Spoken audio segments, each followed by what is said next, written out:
মনে হচ্ছে ল্যাপ কম্বল নামানোর সময় হয়ে গেছে। কোনটা শীতকাল আর কোনটা বর্ষাকাল সেটাই বুঝতে পারি না। শীতকাল আসলে দেখি প্রচুর বৃষ্টি হয়, মনে হয় বর্ষাকালের মতো। আর বর্ষাকাল আসলে প্রচুর ঠান্ডা হয়, মনে হয় যেন শীতকালের মতো। এমন অবস্থায় খাট থেকে নামতেও ইচ্ছে করে না। শুধু খাতা মুড়ি দিয়ে শুয়ে থাকতে ইচ্ছে করে। এদিকে বিকেলে নাস্তাও রেডি করতে হবে, যেহেতু আন্ডা বাচ্চা আছে। তখন কি করব, একটা রুটি দিয়ে সবাইকে বুঝ দিয়ে ফেললাম। কিভাবে দিলাম সেটাই এখন দেখেন। আসসালামু আলাইকুম, কেমন আছেন সবাই? আশা করি ভালো আছেন। আলহামদুলিল্লাহ, আমিও ভালো আছি।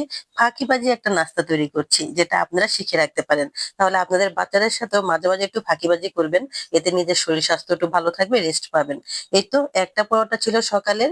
এই একটা পরোটাকে আমি 10টা ভাগ করে ফেলেছি। আর 10টা ভাগ করে এক সাইডে রেখে দিলাম। তারপর নিয়ে নিলাম এখানে চালের গুঁড়া আর বেসন। পরিমাণ মতো নিয়ে নিয়েছি। আর সাথে দিয়ে দিলাম একটু পেঁয়াজ কুচি, কাঁচামরিচ কুচি আর একটা ডিম।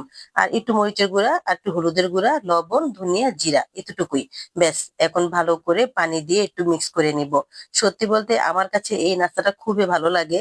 মাঝে মাঝে সকালবেলা এরকম রুটি পরোটা থাকলে আমি সেগুলো যত্ন করে রেখে দিই। কারণ বিকেল বেলা হলে আমি একটু ফাঁকিবাজি নাস্তা বানিয়ে ওদেরকে দিয়ে দিতে পারবো। আর এদিকে আমারও একটু রেস্ট হবে। অনেক আপুরাই আছেন সকালে একটা রুটি পরোটা থাকলে অবহেলা করেন, ফেলে রাখেন। কখনোই অবহেলাটা করবেন না।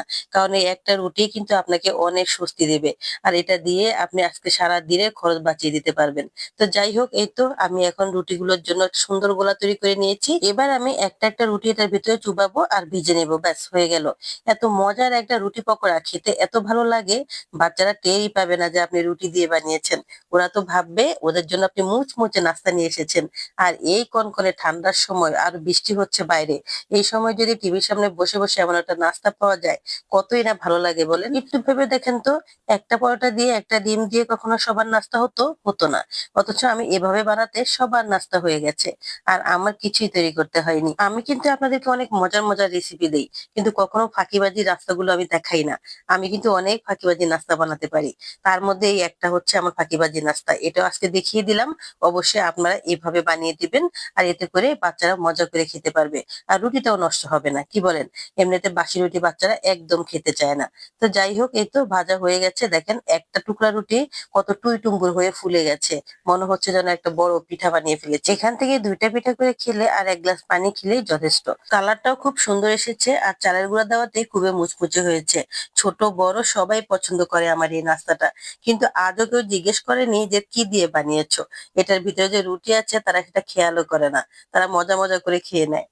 দেখেন কতগুলো বানিয়ে ফেলেছি, দেখেছেন? একটা রুটি দিয়ে একদম প্লেট ভরে গেছে। আর এভাবে নাস্তা বানালে কোনো অপচয় হয় না। তো যাই হোক, এখন আমি একটা ভেঙে দেখাচ্ছি। দেখেন রুটিটা চিহ্ন পাচ্ছেন কিনা। একদম ভিতরে বোঝাও যায় না এটা যে রুটি দিয়ে বানিয়েছেন, এটা বুঝতেও পারবে না কেউ। আমাদের চট্টগ্রামে আজকে আকাশ কালো হয়ে একদম অনেক ঝড় বৃষ্টি হয়েছে। এতে করে আমরা ঘর থেকে বের হতে পারিনি। তাই ভাবলাম ঘরে বসে টুকটাক কিছু করে বাচ্চাদেরকে বুঝ দিয়ে দিই। আর মনে হচ্ছে যেন শীতকালের মতো ঠান্ডা পড়ছে। কিন্তু এই ঠান্ডাটা ভালোই লাগছে, কারণ অনেকদিন গরমের পর এখন একটু স্বস্তি মিলেছে। সবকিছুর জন্যই আলহামদুলিল্লাহ। ভালো থাকবেন সবাই, আজ এই পর্যন্তই। আল্লাহ হাফেজ।